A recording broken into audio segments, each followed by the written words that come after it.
Hey guys, ScriptTuber here with another video, and this is this is one of those ones. I mean, I know it's summertime, so there's not a ton to talk about with Star Wars right now. They're not really doing a whole lot, but every so often there's still a bit of a gem of an article that will pop up that is both funny and silly and weird. By the way, side note, Alexandra Daddario suits up as Wonder Woman, so she's going to be the new Wonder Woman.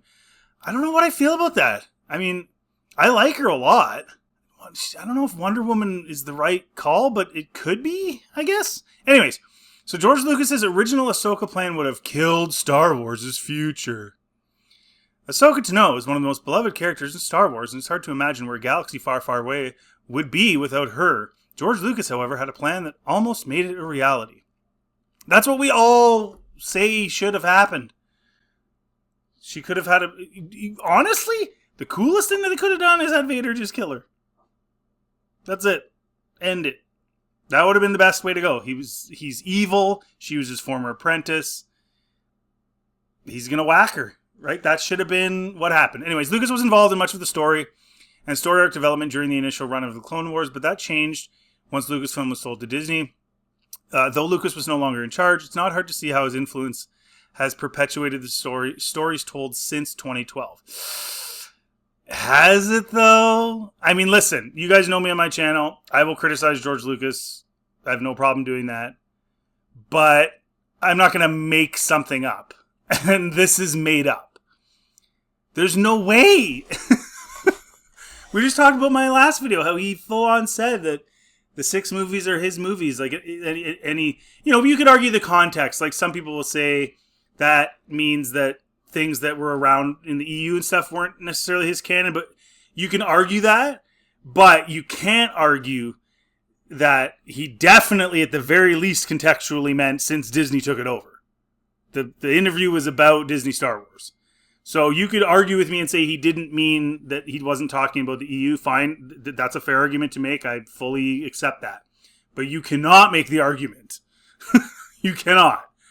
That he was saying that anything Disney had done is part of his Star Wars. It doesn't mean he can't come on a set once and hold Grogu and smile and laugh because he just got $4 billion. That doesn't mean any of that was part of what he would have done. In particular, one can look at the appointment of George Lucas's protege Dave Filoni as Lucasfilm's chief creative officer. Protege, I'm so sick of this. I'm so sick of this protege stuff. Yes! George really liked him, okay? Whatever it was, he liked him. They were buddies. So he elevates him. If you didn't know, he was a storyboard artist on the Clone Wars. That was how he got in. And for all intents and purposes, quick draws and stuff, Dave's good at it. He is. He's like, when you look at the old storyboards he made and stuff, and when you're doing that pretty quickly. He was solid. So that's fine. But George really liked him, and then George brought him into the writing of the Clone Wars. Whether that was a good idea or not, for me, that was a really bad idea. But that doesn't make him his protege. It's been 13 years since Disney bought Star Wars, and Dave Filoni's doing all types of crazy stuff, including what this article's about, that George didn't want. So, no! This article's literally about him doing something George didn't want. However, there was one thing that Lucas and Filoni couldn't agree on. No, there was several things, but whatever. And it wouldn't have changed much of the current Star Wars landscape if George Lucas had gotten his way. He planned to have Ahsoka die. Yeah. Yes, we all agree. It makes no sense she's not in the OT. It's stupid. Very few Jedi survived Order 66. More and more every day. That essentially ended the Clone Wars, and George Lucas planned to have Ahsoka Tano be one of those casualties. It's known that Ahsoka Tano left the Jedi Order at the end of the Clone Wars Season 5, and then Filoni called the episode where Mandalorian meets the first Jedi he's ever met, the Jedi, because it doesn't have to make sense. It doesn't have to. And in a featurette for that episode, The Wrong Jedi... The Wrong Jedi. I said The Jedi. My bad. Dave Filoni confirmed that George Lucas wanted Ahsoka to die. So, not a Jedi. Which kind of goes back to some of my previous points about these non-Jedis and non-Siths, but they have every characteristics of both things that I've been talking about for years now. And Dave Filoni said, I don't think it's a mystery that I've always been a bit more into the Ahsoka Lives camp. I've been a bit more. If you haven't watched my previous video, right now all signs point to Dave making Anakin the new father, the Mortis father, and Ahsoka the daughter. Which means that he can have her as a character till the day he dies. That's what it looks like to me. And he has put her in all types of stuff. And she's been thrown into shows like The Mandalorian and all these other shows and Book of Boba Fett's. And, you know, none of it makes any sense. Where were you during the OT? We all know that. Anyway, so I've been a bit more. No, you're like, you want her to be the character. Even look at the whole Thrawn stuff. Instead of it being Luke, it was Ahsoka. Now, mind you, they changed it and did the whole other galaxy and all that nonsense. So there are people speculating the possibility that they're going to bring Luke in, and maybe even Leia, for the either Ahsoka Season 2 or for the battle with Thrawn in the normal galaxy, because Ahsoka's on Peridea, or the Filoni-verse movie, which sort of caps everything together. Apparently, caps it is a loose word because there's probably going to be plenty of cracks in that seal that are seeping. But, you know, that's not what I'm seeing. I'm seeing everybody else, like Rey taking Luke's New Jedi Order they want to do. Ahsoka taking Luke's role against Thrawn. Who knows? Maybe Luke will be in it. At this point, they've twisted Thrawn in the story so much I don't even know if I care really at all. I actually don't care. Other than to say it's dumb. So he's only been a bit more on the Ahsoka side. Ahsoka Lives camp. And George has been very full on in the Ahsoka Dies camp. With this in mind, it's clear that the future of Star Wars didn't include Ahsoka. And why is that an issue for Dave? Like, cool, dude. Lots of people like Ahsoka. You made a character. She lasted tons and tons of episodes. She's got in the Star Wars universe, if you include the Disney stuff, she's like second highest to Anakin in screen time of all time, if I'm not mistaken. So, what are you doing? Like, it's like you can't let her die. However, George Lucas sold Lucasfilm. Dave Filoni started telling other Star Wars stories such as Rebels, which showed an adult Ahsoka during the reign of the Empire. Ahsoka's presence showed that George Lucas's desire to have her die in Order 66 wasn't honored, likely because Filoni saw what the character's future could be. This is something that I have been talking about for so long about Dave Filoni. I've been talking about this literally since my channel came out. I always saw Filoni as counter to George. Like, he's his protege, but one of the major characters from the show you worked with him on, the show that you were his quote protege, you decide to do something different than he wanted with literally one of the main characters. Does that make any sense? Like, that's not somebody who's siding with George Lucas. That's a guy doing his own thing, and he's been doing his own thing ever since.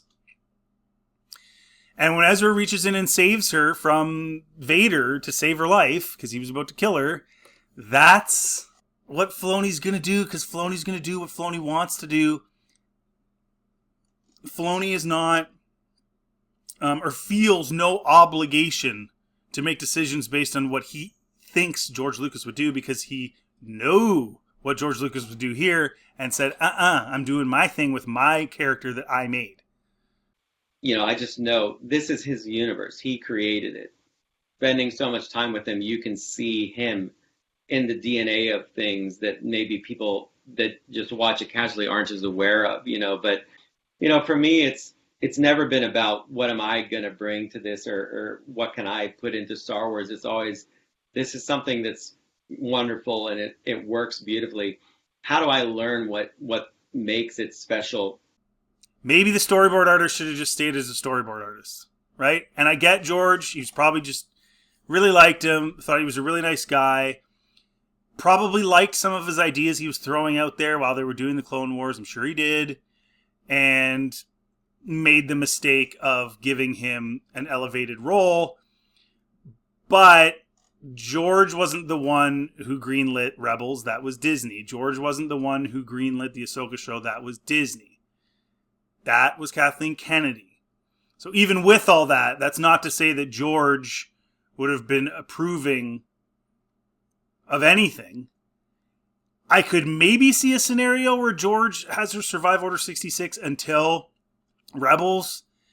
Because, like I said earlier, it would be way better if Vader killed her for his character. But because her character is more important to Dave, that's the way it has to be. Like, he'll elevate Anakin and her, right? He'll throw Anakin in Ahsoka and all that stuff. But if you really think what he's doing with Anakin, everything he does with Anakin in his shows is to help elevate Ahsoka, right? So she goes into the water. Anakin, however he does it, pulls her into the world between worlds, teaches her this lesson, makes her more of a Jedi, and then he's gone, and then she's now Ahsoka the White. She's the new Gandalf. So, yes, he will elevate Anakin, but only in as so far as it helps elevate Ahsoka. Despite the fact that Anakin, being this crazy other level Force ghost that's more than a Force ghost that can take her back in time and do all these things with her, and the implications that has on where were you, dude, when things were going on with Luke and Ben? Where were you? You're like this crazy Force ghost plus, entity that can show people visions. He's literally like he's like one of the ghosts from Scrooged that can take you around to different scenarios and places in time, but you can actually physically be there while you're there. You're not just a ghost watching. So it's another level from that. Plus he can be a Force ghost and stand and watch, which we saw at the end of the Ahsoka season 1. So where was he when everything was going on? When everything was going on with Han and Leia? Where was he? When everything was going on with Han and Leia and Ben, where was he? When everything was going on with Luke and Ben, where was he? Nowhere. And consider, he can travel through time and stuff. Like, he's Mortis God level basically already. Why wouldn't he have known what was going to happen with Ben and Luke? Heck, why wouldn't he have just shown up? Because now Force Ghosts can screw around with the physical world. Why didn't he show up and just slice up Palpatine? Like, literally, he could have traveled through the world between worlds, just showed up on Exegol, hacked him to pieces, and walked away. Right? And none of that makes any sense. But Dave's doing it anyway to elevate Ahsoka. That's the reason. Like, he couldn't get away with making Ahsoka the father of the whole thing, right? He couldn't get away with that. Now, somebody was saying in one of the comments on one of my videos recently said something to the effect of, Dave will probably, make Ahsoka the new mother, and then the mother, is a domineering wife over Anakin or something. I don't know, but maybe, right? But either way, he couldn't make her the father. He couldn't make her the balancer, because that would never fly, right? Even with the most staunch Disney Star Wars lovers, that wouldn't work. They'd be like, whoa. So, but elevate Anakin, elevate Ahsoka, right? So it's a means to an end. Even though in Anakin's story, again, like I said, him not appearing at any point in time to do anything with all these powers he has doesn't make any sense. But as long as Ahsoka's elevated, that's all that matters. Then this point, Ahsoka's death would have killed the future of Star Wars. Not only is Ahsoka an essential part of the storytelling of Star Wars, but she's been a linchpin in many stories being told, including The Mandalorian, more obviously Ahsoka. She's a beloved character for a reason, and her repeated appearances in different titles show that. No, that she's beloved to Dave. Yes, there are fans of Ahsoka. And half of them, at least, that I've talked to, probably more, would have loved her to just die in Order 66 for the stories to make sense. For everything else to make sense. So that you were not wondering where she was during the OT and all this stupid crap. So, beloved doesn't mean you never want to see them die. That's not what that means. I had no problem Luke dying. It was the way he died. If Luke went out a champ, and wasn't berating his nephew and pushing him further away, then that's one thing. So, we all know that these characters are going to eventually die. Was anyone mad the way Obi-Wan went out? Like, no, These people. Not only is Ahsoka an essential part of the storytelling of Star Wars, yeah, we already read that. It's clear that Ahsoka Tano is one of the most important characters in Star Wars. It's incredibly hard to imagine a galaxy without her in it. Let me know in the comment section. It's so easy to imagine that. It's so easy to imagine that. And the wildest part is they had a blueprint, right? Like, they had Heir to the Empire. They had the Thrawn trilogy right there sitting in their lap. They had the opportunity to make good decisions. And listen, when you do an adaptation of a book, it's never going to be identical to the book. It's not as if Dave couldn't have taken the Thrawn trilogy and made some minor adjustments. That's not the end of the world. As long as he does the books justice, right? I think all of us would agree. Look at Lord of the Rings. Like they had Arwen show up in the Fellowship of the Ring to ride Frodo out of there, but that's not actually what happens. It's the horse itself. He's just riding the horse, and the horse is magical and fast and saves him. But it's a trilogy, and there are not many female characters in Lord of the Rings, and I think he wanted to establish her in the way that he did, and I thought it was fine. Despite the fact that it's not in the books, I thought it was fine. I had no problem with that whatsoever. There's little things like that in many movies. And you know, she's spoken of in Fellowship of the Ring and all that type of stuff, but you don't see her till Rivendell. So there's things like you could take the Heir to the Empire and understanding you're doing it for screen and understanding you're also trying to appeal to a wider audience, and you can make adjustments like that are tasteful and don't wreck any of the lore. They don't wreck the story. Some people would even argue it added to it, like with the ring race on the river and stuff, the way that it was done. But either way, it didn't wreck anything. You weren't like, oh no, that was bad. So that can be done. You could make minor adjustments to Heir to the Empire that you want to make. The problem is they poach stuff and wreck it. And just imagine if Ahsoka was dead and they just did Heir to the Empire, you know, a reasonable adaptation with maybe a few changes for the screen, right? Instead of the sequels. Would have been way better. It wouldn't even been in the same hemisphere. Way better, right? So, all that to say, it feels like like I said earlier, it feels like so much stuff in Disney Star Wars is being done to cater to this character. And so much of it is needless. Like, you think about that episode in Mando, The Wrong Jedi, right? What did it establish? He meets her. Okay, they see Morgan. It establishes the Morgan rivalry. And they have their little fight. And then what ends up happening? Nothing. They leave. She says, I'm not going to train Grogu. And that's the end of that. Like, the episode was completely pointless. It was just there to have her there. Oh, I ran into a Jedi, but it's not the one I need. And then in the end, Luke ends up coming and getting him anyway. So it's a completely pointless episode, really. All of it seems to be centered around catering to Ahsoka, the other characters catering to Ahsoka, Anakin catering to Ahsoka.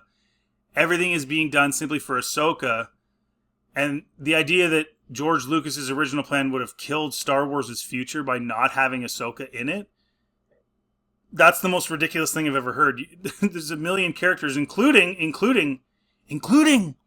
by the way, Luke Skywalker, Leia, Han, Chewie. Throw in all these new characters. Pick whoever you want. There's lots of good EU characters. No, none of it. You couldn't have had Thrawn without Ahsoka, man. You had to have Ahsoka. You had to. And the Night Witches. Like, I don't know. I see this as so stupid. And to actually make the claim that George Lucas's idea of killing her off would have killed Star Wars' future, and then you look at where Star Wars is now, that's about as rich as it gets. As rich as it gets. Anyways, guys, let me know in the comment section what you think. If you like this content, please like, subscribe. It always helps the channel. Feel free to check out and listen to my channel. Have yourselves a really good day.